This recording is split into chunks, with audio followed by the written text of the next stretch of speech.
Hello and welcome to the latest video where we attempt to break down and analyse the latest information about Amazon's Lord of the Rings TV series. So, just today we have been given another new map of Middle-earth here. So we've got new place names dotted all around Middle-earth here. So we're going to go through each of them and sort of analyse what the significance and importance of each of them might be. Some of them less than others, some of them more than others. Okay, so first off then, we're going to do a quick little recap. So on the 15th of February, we first received this map of Middle-earth, this entirely blank map of Middle-earth. Then, 3 days later, we received this map of Middle-earth, where we finally had some labels and have discussed the possible meanings behind each of these labels in another video, which I may leave in the description.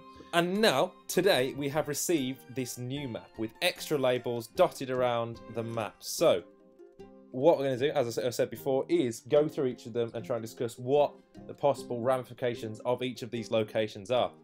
So, starting off with then, we're going to head off into the west, and we're going to be looking at Forlondon and Harlondon. So, of course, these are two areas, two elvish areas to be precise, and I wouldn't really draw too much from them here. Obviously, they're two more specific areas of Lindon. You might possibly theorise that it could hint that we might have a storyline in Lindon, the fact that they've gone to the effort to list these places specifically.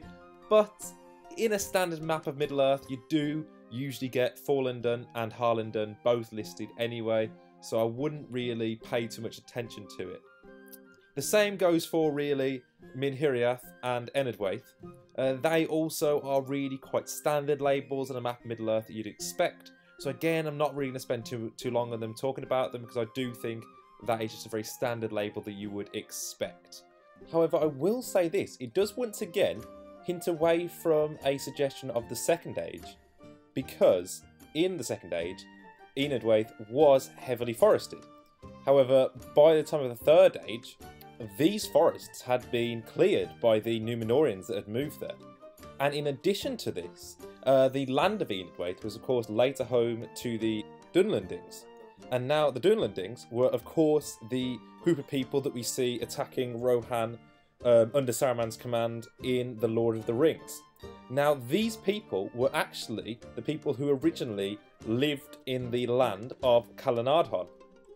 Which is of course something I spoke about in the last video, where of course Eorl along with Gondor drove out these wild men, later known as the Dunlendings, from this area, and of course this is what built that hatred between the two groups. And so actually, like last video where I mentioned the fact that Calanadhon was mentioned, that might hint about the battle between the wild men and the men of Gondor and Eorl, this further hints at it possibly, although as I said, just to bring it back again, Enedwaith is a label you would expect on a standard map. But yes, it was home to the Dunlendings, who of course opposed the men of Gondor in the battle at Calanadhon. But where it does get a bit more interesting is here. So we have the label of Lorelin Doranan. Now, this place was one of the earlier names for Lothlorien. However, this was not the first name that it was known by. It was originally known as Lindorinand, meaning Valley of the Land of the Singers, and it only became known as Lorelin Doranan early in the Third Age. And it was given this name of Lorelin Doranan because the Lady Galadriel planted the Malorn seeds in this area, with of course the name relating to the golden tree of Lorelin, which naturally of course links to the golden wood that sprouted all around Lothlorien following the planting of these Malorn seeds. So this name does actually therefore imply that this story is more likely to take place in the Third Age, so that contrasts the information that I believe we received from the last update that we had. But it does hint at, really, an early Third Age story here, as, according to canon at least, this place was simply not known as Lorelin Doranan until the Third Age. However, it does again imply that we won't be getting a young Aragorn story, because the name Lothlorien was one that was more frequently used towards the end of the Third Age, which was of course when Aragorn was alive. Okay, moving on then. So, now we're going to look at perhaps the most unusual and unexpected addition to this map.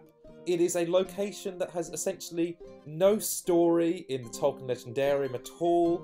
It's really mainly just listed as simply the name of a place, and we just simply know that a group of people specifically live there. That's all we really know about it. The place I'm talking about is, of course, Ras Morthil. I didn't even notice this myself at first because I wasn't even looking there because there's so little there really to pay attention to. So this place was the last mountain on the southern spur of the White Mountains, and it was actually home to the tribes of the Druidane, or the Woses. Now, the Druidane, of course, never actually made an appearance, sadly, in the Lord of the Rings movies, so it would be very interesting and fantastic if we got to see them in this TV series.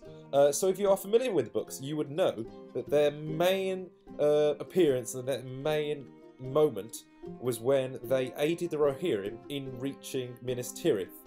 The orcs were, of course, set to ambush them and attack them on their way there, but the Druidane actually held them off, fought them off, and also guided the Rohirrim through their woods in secret passages to allow them to reach the Pelennor Fields on time and before the orcs had fully taken Minas Tirith. But these, of course, these Druidane were found to the north of the White Mountains, as opposed to this far southern tip. And this is the far southern tip we're looking at here. So as I said, in this area, we know very little about how they lived and any stories regarding them. And so you would assume that the TV series essentially has near limitless creative liberty here in terms of what story they are willing to portray here, because essentially there isn't one. The only thing we do know about them is also their appearance. So we also know that they were quite short, almost dwarvish in appearance, but still certainly known as a race of man. And they were also very short-lived as well. And they had a deep hatred for orcs. And I'm very, very confident in saying the fact that Amazon have gone to the effort of labelling Ras Morthil, we can almost guarantee that there's going to be a storyline involving that, because it is the most obscure location imaginable. So we are certainly going to be getting some kind of storyline there, otherwise there'd be no point in labelling it. And so our final new label is that of Belfalas. Again, a bit like the earlier labels I mentioned, this is quite a common label that you would expect on a Middle-earth map. It may hint at possibly we might be able to visit the city of Pelargir, the coastal city of Pelargir. But that remains to be seen. Again, I just think this is a very standard label that you would expect on a Middle-earth map, and so I'm not going to, look too deeply into it or theorise too deeply about it, because I do think it is expected, really. And the final thing I'm going to end on then is this, because I believe we know exactly when we will be getting, I don't know whether to say the final part of this map, but at least certainly the next part of this map, the next set of labels. And I believe that is going to be on the 6th of March. And the reason that I know this is because on the 15th of February, we received the first tweet of 3 rings for the Elven Kings under the sky. 3 days later, paying attention to that number, we received the next tweet, 7 for the Dwarf Lords in their halls of stone.